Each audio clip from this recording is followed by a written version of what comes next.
नमस्कार, मैं प्रदीप। आपका पुनः स्वागत है हमारे इस YouTube चैनल में।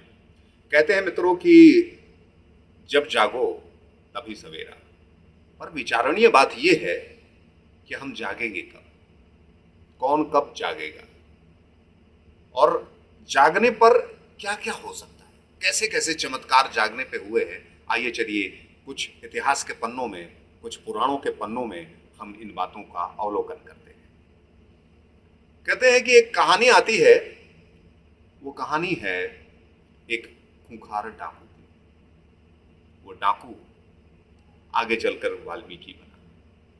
क्यों? क्योंकि जग गया, उसके अंदर वो चेतना आ गई, जग गया।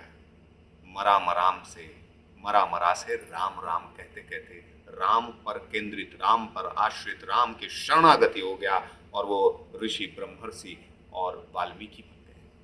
वाल्मीकि बनकर उन्होंने राम गाथा पहले दुनिया के सामने लेके आए। ऐसे महर्षि को मेरा बार बार नमन, मेरा बार बार प्रणाम। फिर एक कथा आती है, अंगुलीमाल की कथा। लोगों को मारकर उनकी अंगुलियों की माला अपने गले में पहनता था।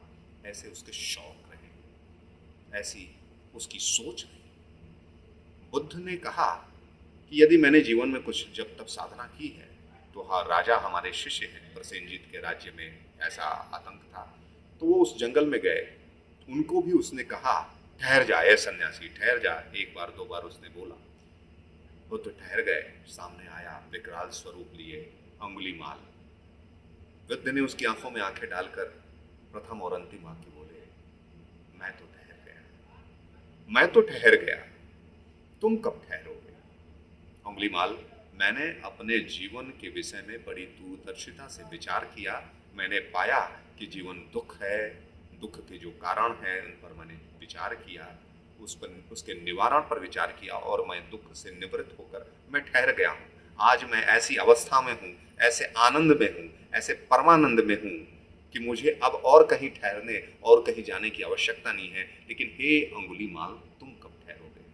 अगले ही पल वो उनके चरणों में दंडवत करता हुआ नजर आया।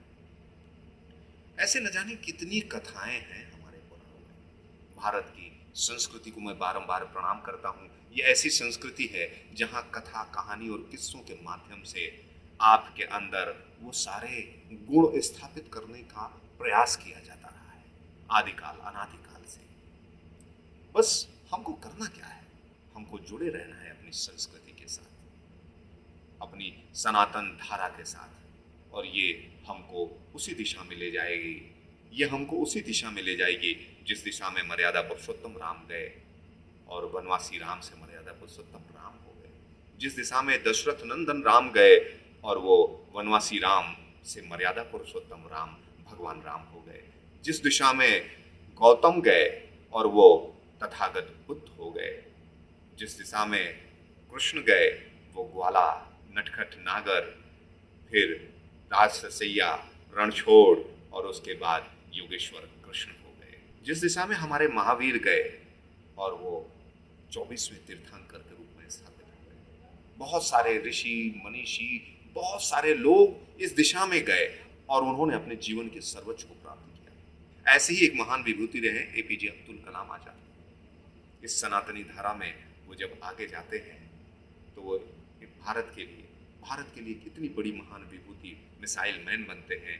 एक दिन ये राष्ट्र उन पर गर्व करता है, इस देश के वो राष्ट्रपति बनते हैं। उनका पूरा जीवन राष्ट्र और राष्ट्र की संस्कृति को समर्पित रहता है। लेकिन ये सारी बातें तभी हो सकती हैं जब इस सनातन सभ्यता से, इसकी संस्कृति से हम जुड़े रहेंगे। रोज कुछ न कुछ समय निकाल कर इस पर चर्चा करेंगे, इसको सुनते रहेंगे, इन चिंतन सूत्रों को अपने जीवन में बुनते रहेंगे, तो निश्चित ही है कि हमारा भी चरित्र इन महान विभूतियों की तरह होने लगेगा और हम अपने जीवन में जो यथेष्ट है उसको स्वयं प्राप्त कर लेंगे। इसी शुभकामना के साथ, इसी आशा के साथ कि हमारा जीवन दुख से सुख की ओर जाएगा, अंधकार से प्रकाश की ओर जाएगा, हमारा जीवन विष से अमृत की ओर जाएगा। मैं आपको बारंबार नमस्कार करता हूँ। जय श्री